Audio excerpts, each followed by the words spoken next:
Once again, this is Barry the Bully Martin playing on a 2-4 no limit hold'em table here on the Gutshot site. 6-handed. I had a good look round actually, 3 or 4 minutes, just making sure I could find the loosest game possible. Doing that. Wow. First hand I sit down and get a walk in the blinds. I should sit up really, I'm making $2. Oh, hello. The ace is second hand in. Very interesting. Just going back, I had a good look around the lobby to find the loosest game, and looking at the average pot, and this was $81 average pot, so I waited for a seat to come up in this one and sat down. Let's hope it gets busy. Oh, look at this, folded round to me. Let's make a small raise.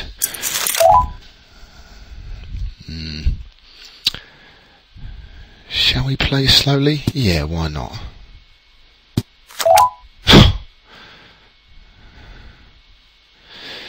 Let's bet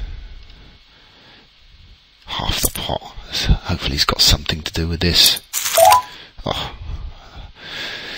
Now, I know I've got the nuts. How much do I think he's going to pay off? Shall I put a massive... No, let's put 45 in. Yeah, 40... Oh. 45, there we go. Lovely. I thank you all. Ship it. So, 2 hands played, $73 up. Hello.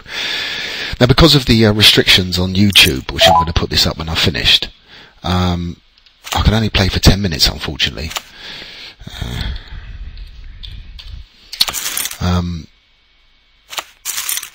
So, I will stop whatever the situation is come 10 minutes into this. I'm not going to play ace rag.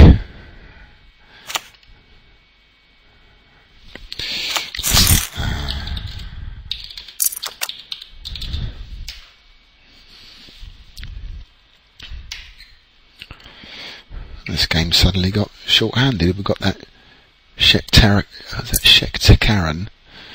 sat out, so we're basically playing 4-handed here. I wouldn't mind seeing a flop in the big blind, but I'm not going to call a raise if it gets popped up. Well, maybe another $4. Okay, let's see if we can see something interesting. Top pair. Let's try a pot bet and see if we're if our 6 is any good.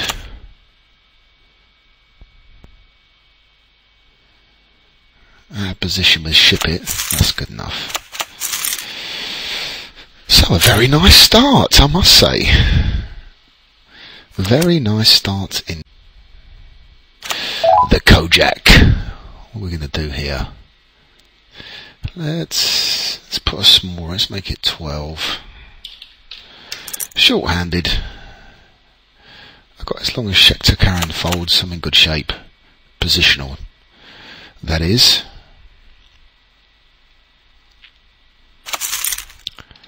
Yep.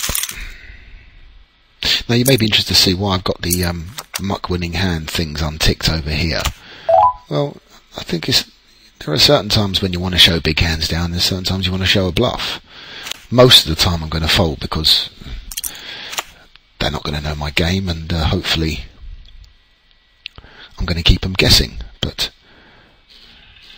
there are certain times when I'm not going to want to, not really going to want to show my hands down.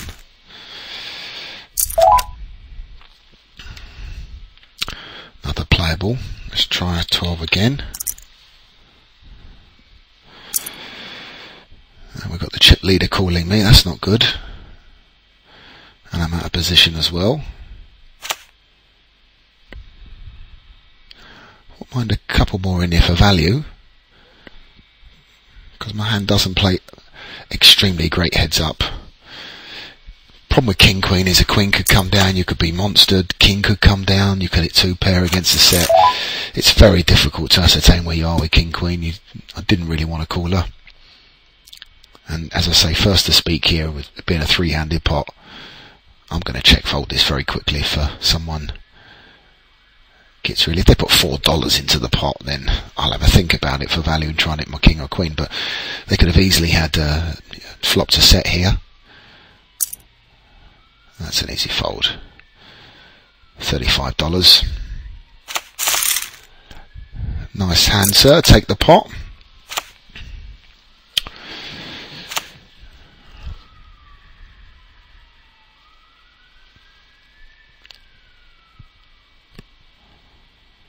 Now usually I would take notes on some of these players, or most of the time I would take notes on these players.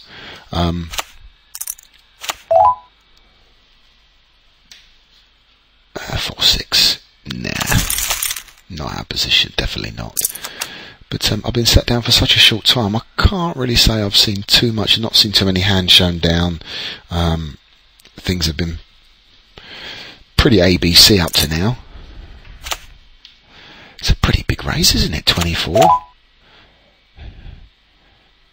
This always sends a few alarm bells out to me. A good alarm bells, if there is such a thing as a good alarm bell. But it kind of says to me, has he got a small pair? Is he going to be bluffable? But like I said, I've not got any notes on this guy. Can't tell you if it's the way he plays small pairs, but you usually find it online, especially online cash games, people raise up with 7s and 8s and 9s in this kind of hand. They make it far too big. 24 was an enormous raise, and one that if I've got something a little bit more playable in my hand, I may have just called to bluff the guy. I would have performed a bit of a stop and go on him. I'd have just flat called then. As long as it comes down some danger card on the flop, an ace or a king, I'd have bet out. The only problem is that play is that because he's put 24 bucks in, with me calling that's 48 plus the blinds, that's $54. You're going to have to put in, what, 30 bucks, maybe 35, to show some strength that you've got some of this. You'd be surprised how many times it actually works. So we've got 3, Jack 8 suited. Let's let it go, shall we?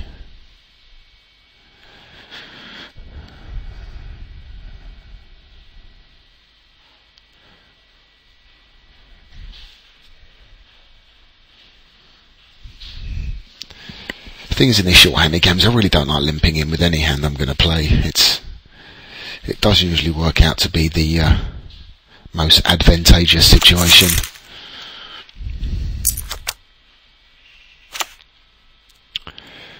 Four kings suited.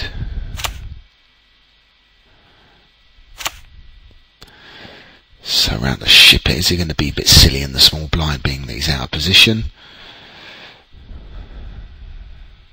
Let it go, ship it. You know, passing is no shame. Absolutely no shame in passing.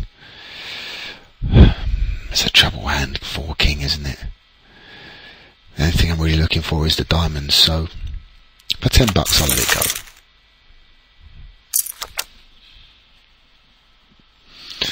Now, rewind that a hand, if I'd have had king 10, I may have just looked him up.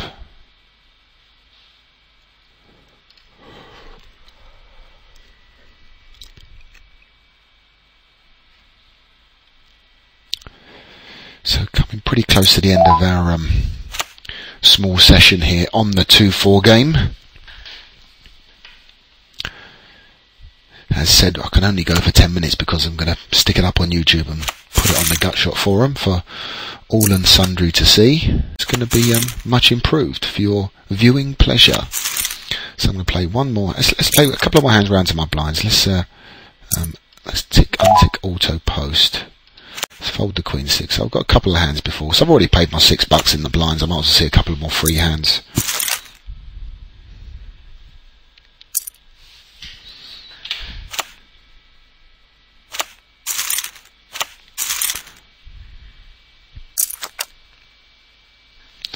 You can't see anyone on this table really frightens you, I must say.